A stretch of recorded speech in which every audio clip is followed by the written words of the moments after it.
En esta unidad didáctica lo que vamos a ver es la programación funcional. Entonces vamos a empezar explicando lo que es la programación funcional. Es un paradigma de programación. Entendemos como paradigma el modelo con el cual estamos representando nuestro sistema mediante un programa de ordenador. Por ejemplo, en el paradigma de programación orientada a objetos, la forma de modelar un sistema es mediante objetos, de ahí su nombre. Lo que vamos a tener van a ser objetos. Esos objetos van a tener una serie de datos y vamos a poder manipular esos datos mediante unas funciones, un interface que proporciona este objeto. Estos objetos, a su vez, pueden estar relacionados con otros objetos y nuestro programa en lo que va a consistir es en una secuencia de instrucciones en la que a un objeto le estamos pidiendo que realice una función, que luego ese objeto a su vez pues, puede estar llamando a otros, pueden haber interrelaciones entre sí. Pero lo que tenemos es una secuencia de operaciones aplicadas sobre unos objetos. La programación funcional no es así. En la programación funcional nosotros lo que hacemos es que tenemos unos datos que ya no pertenecen a ningún objeto, no es como la programación orientada a objetos, y sobre estos datos lo que vamos a hacer es aplicar una serie de funciones, por esto se llama programación funcional. Podemos aplicar una función con lo cual obtendríamos unos datos nuevos transformados y sobre esto pues podemos aplicar otra función o una composición de varias funciones y al final lo que obtenemos son unos datos transformados que es lo que pretendemos obtener con nuestro programa. Esto puede sonar un poco marciano, ahora cuando veamos algunos ejemplos veréis que no es tan extraño. Y os preguntaréis, ¿y esto si tan a gustito estamos con la programación orientada a objetos, para qué lo vamos a aprender? ¿Cuáles son las ventajas que nos da la programación funcional que hacen que merezca la pena que dediquemos tiempo a estudiar esto?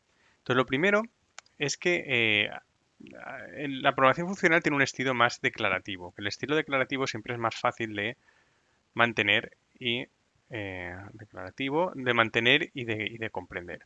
Un estilo declarativo, luego lo veremos con un ejemplo, pero es algo más parecido a SQL. Cuando nosotros estamos escribiendo sentencias SQL para recuperar datos de la base de datos, nosotros no nos preocupamos de cómo están, de cómo tiene que hacer el gestor de base de datos para acceder al disco, acceder a las diferentes tablas y obtener los datos que queremos. Nosotros simplemente le decimos qué características queremos que tengan los datos, pues por ejemplo que el precio esté entre este y este precio, o que además exista un cliente que tenga una venta de ese producto. Estamos diciendo las características y ya es el gestor de base de datos el que registro, por bloques o como se lo quiera montar, nos va a obtener los datos con las características que tenemos. La programación funcional es igual. Lo que le vamos a decir es qué es lo que queremos obtener y el programa, entre comillas, va a apañárselas para conseguir esos datos que queremos. Al final no va a ser el programa porque vamos a ser nosotros,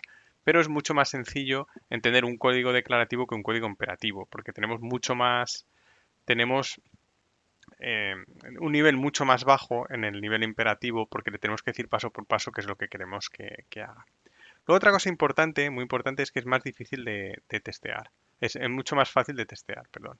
Entonces, cuando estamos trabajando con programación orientada a objetos, nosotros al final lo que tenemos es un objeto que tiene unos datos y sobre el que actuamos aplicando una serie de operaciones que expone el objeto. Entonces, si solo tuviésemos un objeto, esto estaría muy bien, pero el modelo de nuestro sistema en ejecución en un momento dado se compone de muchos objetos que están relacionados entre sí y a veces no de manera obvia.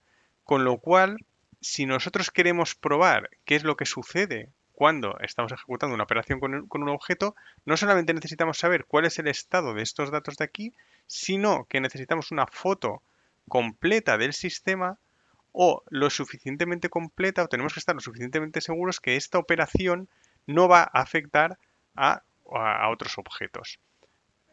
Por ejemplo, si nosotros al hacer esta operación, al final este objeto lo estuviese mandando aquí, bueno, aquí no hay por qué relación, ¿no? Pero vamos a ponerla, le estuviese mandando aquí otra operación, esta aquí otra, tal. Al final necesitamos una foto completa de todos esos objetos relacionados que se invocan cuando utilizamos esta operación.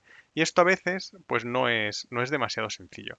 Sin embargo, cuando nosotros estamos trabajando con programación funcional, en la programación funcional hay algo que, a ver si consigo borrar esto, hay algo que es lo que se llama la transparencia referencial.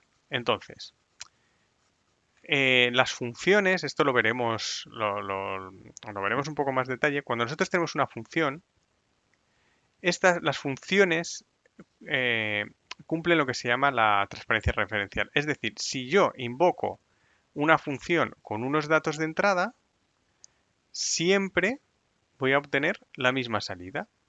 Esto no funciona así en programación orientada a objetos, luego lo veremos. Nosotros, si le pasamos una serie de parámetros a un método del objeto, no nos va a dar siempre la misma salida, sino que va a depender del estado del sistema. Programación funcional, las funciones no tienen estado. A los mismos datos siempre van a tener la misma salida. Con lo cual, si queremos testear una función, con asegurarnos de que le pasamos los datos que queremos, ya podemos comprobar que la salida sea la que nosotros esperamos. No necesitamos una copia, no necesitamos tener por detrás una imagen de todo el sistema para probar correctamente qué es lo que está haciendo. Entonces, estas funciones, como... bueno, no consigo borrar esto, da igual. Estas funciones, como son mucho más modulares, es decir, no tengo todo ese acoplamiento que tengo en la programación orientada a objetos, sino que son más aisladas. Al final, una función siempre va a acabar seguramente llamando a otras funciones, función G, la función G puede llamar a la función H, pero siempre con unos datos o derivados de estos datos. O sea, siempre el código se nos queda mucho más modular que en programación orientada a objetos, donde podemos tener muchas más relaciones entre objetos.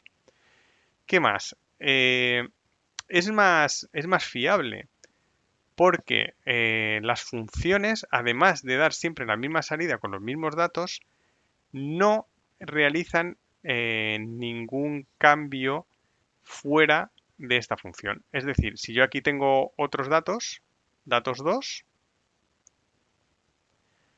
una función en programación funcional jamás va a tocar nada fuera de los datos que se le ha pasado. Aquí esta función no puede tocar esto de aquí, no puede tocar variables externas. ¿De acuerdo? Es lo que las funciones puras no pueden tener efectos colaterales que se llaman. Entonces, es también mucho más fiable porque yo sé que si le paso estos datos, lo único que voy a obtener de la ejecución de esta función es una salida. Si nosotros estamos en programación orientada a objetos, esto lo podéis ver, nosotros podemos tener aquí variables globales o podemos tener otros objetos. Puedo tener aquí un objeto 2, puedo tener un objeto 1. A este objeto 1 le envío un método y puede acabar modificando el objeto 2 o puede acabar modificando medio sistema. En programación funcional, no. Las funciones únicamente dan un resultado en función de los datos de salida, con lo cual no están mucho más localizados los efectos y por lo tanto es más confiable. Sabemos que no nos puede estar estropeando nada en otras partes del programa. Y luego otras cosas que no utiliza JavaScript, pero que también en otros lenguajes de programación que sí que hacen uso de la programación funcional, sí que se pueden utilizar es la paralelización.